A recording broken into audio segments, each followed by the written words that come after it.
Hey, what's up, everybody? It's your boy Highway D back with another video. Today it's gonna be a good day. Today is my second week, a whole 14 days. I have not touched any nicotine products, y'all. Can you believe it? Yeah, I'm proud of myself too. I'm also proud of my new subscribers, people that were leaving comments, people that were hitting that like button, people that were sharing my videos. I really appreciate you guys. So I got a round of applause for you as well, and I want to say thank you. All right, y'all. So with that being said, I hope everybody enjoyed Monday. It's a festive day. They call it Memorial Day for those who really embrace it. Shout out to, um, the freedom to enjoy life. You know, we come a long way as a country, and I'm not a racist, but as my black people, to my black people, for my black people, we come a long, long way. And we tend to forget how far the journey. And I mean, when you think back 400, 500 years, that is a journey, for real. So moving forward, my last video, I was trying to give some insight to the men. Today we're gonna switch it up. I told you my channel is called Random Thoughts, so we're gonna talk about a variety of topics. I'm not gonna box myself in, and I'm not gonna box your mind in. I'm gonna try to open up your mind so you can see the world for really what it is, but also embrace what it is. So with that being said, topic of today, reparations. Should descendants of African American slaves receive reparations? Hell yeah. And YouTube, my bad, don't ban me for that, but yes, I believe that descendants of African American slaves should receive reparations. California passed a couple bills today. Coming from KGET News, we're going to listen to their broadcast. Here we go. We begin our newscast tonight with a look at the various reparation bills now under consideration in Sacramento. As state lawmakers work to move these bills through the legislative process, some members of the Assembly and Senate are hoping to advance a package of proposed reparations for descendants of enslaved Black Americans. 17's Capitol correspondent Eitan Wallace looks at which bills have made it through so far and which failed to advance. Well, it's been mixed results for reparations bills so far, but backers of the proposals tell me they believe they're off to a good start. A standing ovation in the state assembly after lawmakers voted 62-0 to advance a reparations bill calling on the state of California to publish a formal apology letter to descendants of enslaved Black Americans. The most important thing is making sure we can get it out there. South Los Angeles Assemblymember Reggie Jones Sawyer authored the legislation.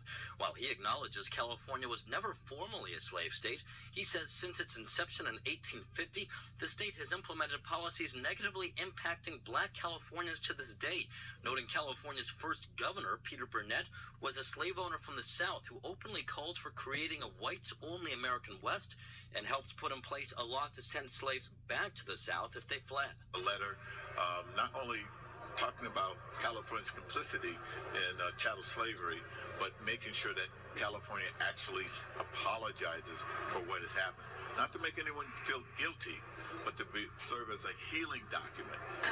Other reparations bills advancing include one requiring grocery stores to provide advance notice before closing down in underserved communities, and a proposal by Senator Stephen Bradford to formally create what would be called the California American Freedmen Affairs Agency, in charge of overseeing the reparations process in the state of California. Critically important for setting up the framework for reparations going forward, so I think we have a good foundation to work from. But several reparations-related bills did not make it, including Bradford's proposal to fund housing and property tax assistance for descendants of enslaved Black Americans. I mean, disappointment. Reparations is about land. That's how we build generational wealth in this country, and African Americans have been denied ownership through redlining, restrictive covenants, and all kind of other restrictions. Not included in any of the reparations bills this year, direct cash payments. Democratic leaders overseeing the state budget process say they would have liked to advance more reparations bills, but they add it just would have been too costly as the state faces a projected multi-billion-dollar deficit. It's just a challenging budget time, and so we needed to be responsible with taxpayers' money. So that's why we had to make some tough calls. And lawmakers whose reparations bills did not make it through this year tell me they will try again in future years. Reporting at the state capitol, Eitan Wallace, 17 News.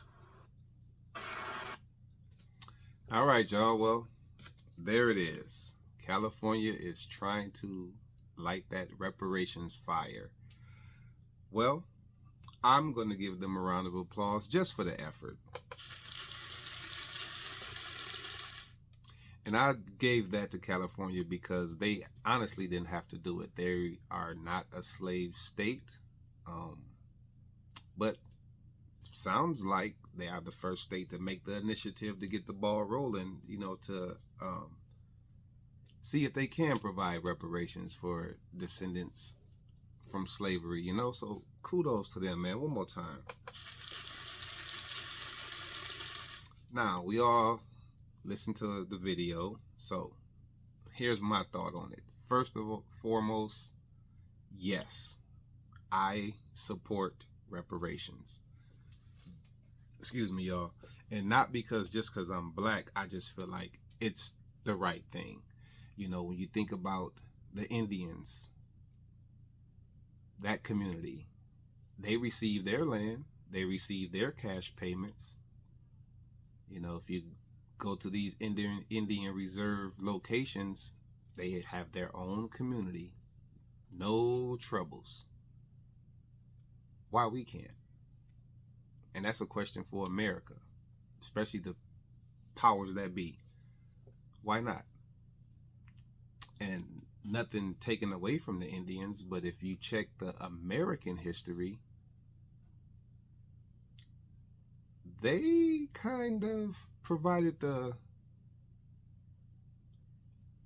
instructions on food, harvesting, farming, to an extent. Because, I believe they call it Thanksgiving. They call them pilgrims, but I think they're Indians. But hey, I don't have the answer. That's just what they taught me in school. They said pilgrims. Pilgrims it is, But when you think about why it's a good idea, I can give you several reasons, but we're going to digest the bill that California did approve. And that bill was for grocery stores in impoverished areas to give notice when they're about to permanently close their doors. Some of this stuff I can't make it up. It's hilarious. But so you're telling me a grocery store in the hood that has been receiving money from black people that lived in the area, giving proper notice when they close their doors for what? To tell the people in that area what? Hey, we're not going to accept your money no more. Thanks for all that you've given us. We're closing the doors. We're out of here. So it sounds like to me. Or is that hey, you're going to have to go shop on the side of town where you might get pulled over on your way, or you might get looked at funny or stereotyped. So we just want to give you a heads up because we're closing this facility down. Right? Right. I guess. And a committee. So they only approved 2. One was grocery stores giving proper notice, and a committee. Now, I'm going to say I appreciate the committee because maybe, with this internet thing, they can push it faster across the nation because it needs to be pushed. Like I said, reason why it needs to be pushed, because the history of development of this country that we live in, the USA, is 80+% built behind the mental and physical efforts of slaves. And that's just the facts. America, you can't deny us that. 80% or better of the development of this country come from slaves, African slaves, just to clarify. Not a racist. I love all people, but we're just going to keep it, as they say nowadays, we're going to keep it a bean or 100. That's just what it is. Now, with that being said, it's amazing how we helped develop this land and we contributed to the economy as far as money. But those were two bills that was rejected, providing land assistance, tax assistance, and cash payments. And if you heard the lady correctly, she said that they have to watch taxpayers' money. This the same country, the same state that legalized marijuana? Interesting, right? Yeah, I know, right? Or better yet, is this the same state that is part of a country that is sending billions to fund a war that is not going to generate no revenue? At least if you give people land, or I'm going to say give them land, but make it reasonable, make it affordable. And if you give them cash payments, they're going to spend that money right here. So what's that going to do? That's going to uplift the economy. It's a no-brainer. Matter of fact, give me 1 second. I'm about to look up something right quick. How much money has America spent on this Ukraine war? Because she said they was watching the taxpayers' money and it's not in the budget. But your contribution to the Ukraine war is in the budget? So let me look it up. How much money has been given to Ukraine?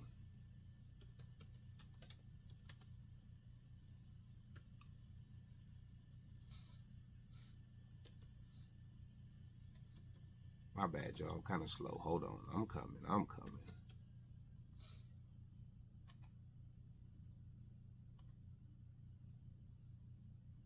Okay, so here we go. Since the war began, the U.S. Congress has voted through 5 bills, with ongoing aid. Doing so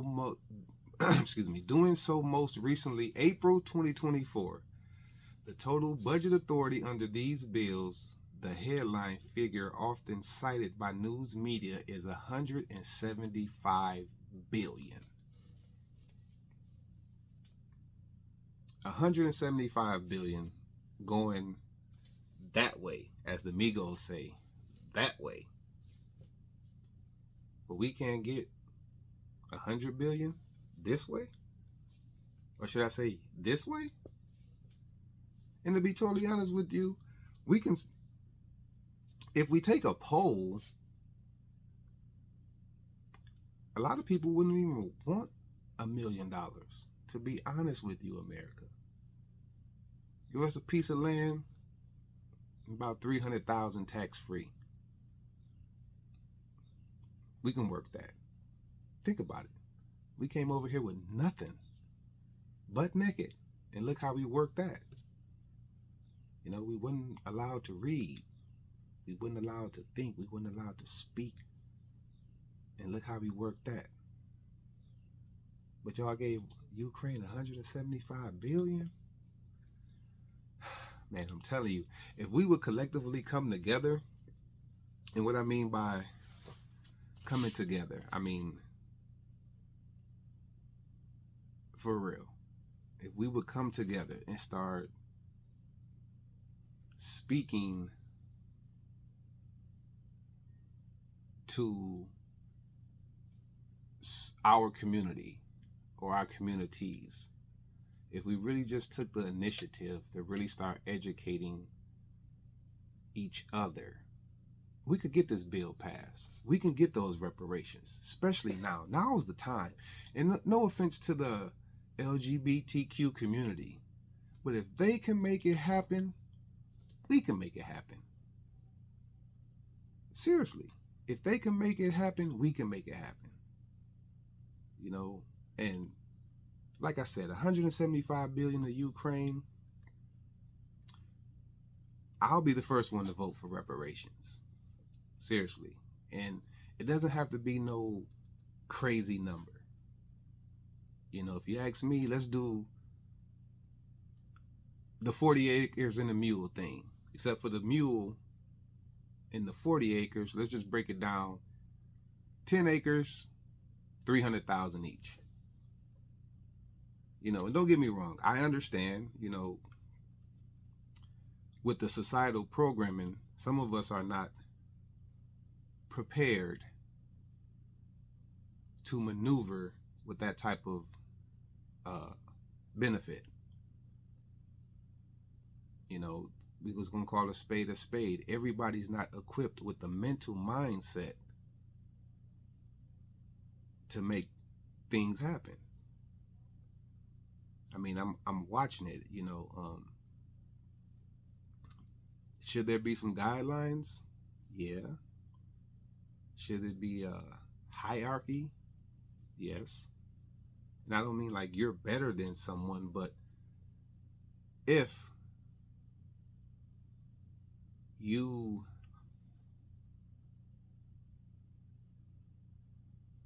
really want to know why we should get reparations, just watch Roots. Watch Harriet Tubman. You know, watch those movies. Read those books.